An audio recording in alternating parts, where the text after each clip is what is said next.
Subscribe to my channel Report Stock. Welcome to The Explainer. Today, we're digging into a story that really gets to the heart of risk and reward in the biotech world. We're going to look at what happens when a company's biggest bet, its main drug, fails spectacularly, and it has to fight for its very survival. It all kicked off with this one sentence. On April 15th, 2025, Mural Oncology put out a statement.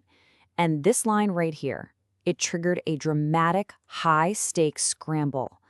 This wasn't just some minor setback. No, this was the end of the line for their main project, an experimental cancer drug called nemvaleukin alpha. Okay, so let's get into it, because what Mural did next is a really powerful case study in crisis management, and it's a fascinating peek into the brutal realities of drug development. Their story shows us what a company is forced to do when its whole reason for being just vanishes overnight. First things first, let's unpack the immediate and really drastic actions the company had to take. When your main product is gone, every single day counts and every single dollar is critical. This timeline really shows you just how fast they had to move. That announcement on April 15th was the starting gun. By the second quarter, they're already executing this massive restructuring, and then by early August, the financial reports come out and lay all the consequences bare. They went from being an R&D company to a company in pure survival mode. To stop the financial bleeding, Mural took the incredibly painful but necessary step of slashing its workforce by about 90%. I mean, just imagine that. 9 out of every 10 employees were let go as the company scrambled to shut down its research programs and conserve every penny. Okay, now let's follow the money, because you can see this whole crisis reflected right there in the numbers. The company's balance sheet, it tells a story all its own. So at the end of 2024, the company was sitting on a pretty significant cash reserve, over $144 million. This was the war chest, right? The money that was supposed to fund their clinical trials and all their research. But then you fast forward just 6 months to the end of June 2025, and that reserve had been nearly cut in half, down to $77 million. This just shows you the incredible burn rate of a biotech company, even one that's trying to slam on the brakes. In this number, this really shows the ticking clock they're now racing against. The company projects that if it can't find a buyer or a partner by the end of 2025, its cash is going to shrink down to somewhere between $43 and $48 million. Every single day that passes makes the company less valuable. And here's the kind of counterintuitive part. The crisis actually made things more expensive in the short term. The net loss for the second quarter jumped from $31.6 million last year to $48 million this year. So why?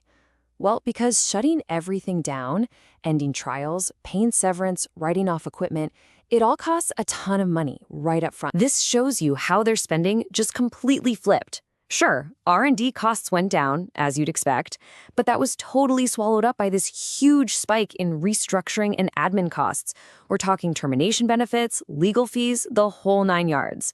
They essentially went from spending money to build a future to spending money to pay for the past. So with development halted and cash just draining away, Mural's entire focus shifted to one single objective: finding a lifeline. The company officially announced it was exploring strategic alternatives.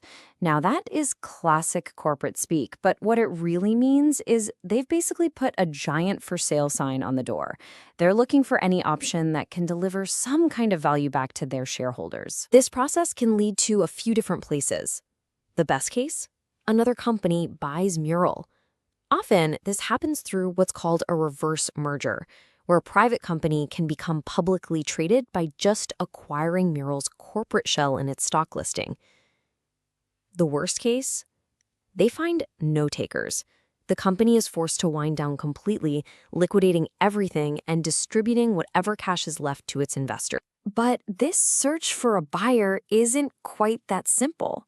There's a fascinating regulatory complication in this whole story that affects every potential deal. You see, because Mural Oncology is technically registered in Dublin, Ireland, it falls under a special set of regulations called the Irish Takeover Rules.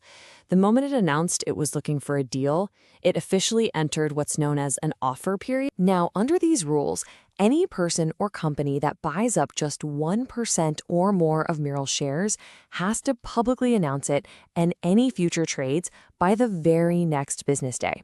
It forces any potential suitor or major investor to show their hand. You can't secretly build up a big position before making an offer. Everything has to be out in the open. All of this, the cash burn, the strategic review, the Irish regulations, it all brings us to the final critical takeaway from the company's own announcements. This is the legal disclaimer, of course, but it's also just the simple truth. The company itself is telling the world that despite all its efforts, there is absolutely no guarantee that a deal is going to happen or what that deal might even look like. It's a pretty stark reminder of the position they're in. And this leaves us with a final, really provocative question. In the high-stakes world of biotech, how do you value a company when its biggest idea has failed, but it still has cash and a corporate shell? Mural Science is gone, but it still has tens of millions of dollars and a public stock listing. So what's that worth? It's a puzzle that investors and potential partners are trying to solve right now, and the answer is going to determine the final chapter of Mural Oncology's story. Subscribe to my channel Report Stock.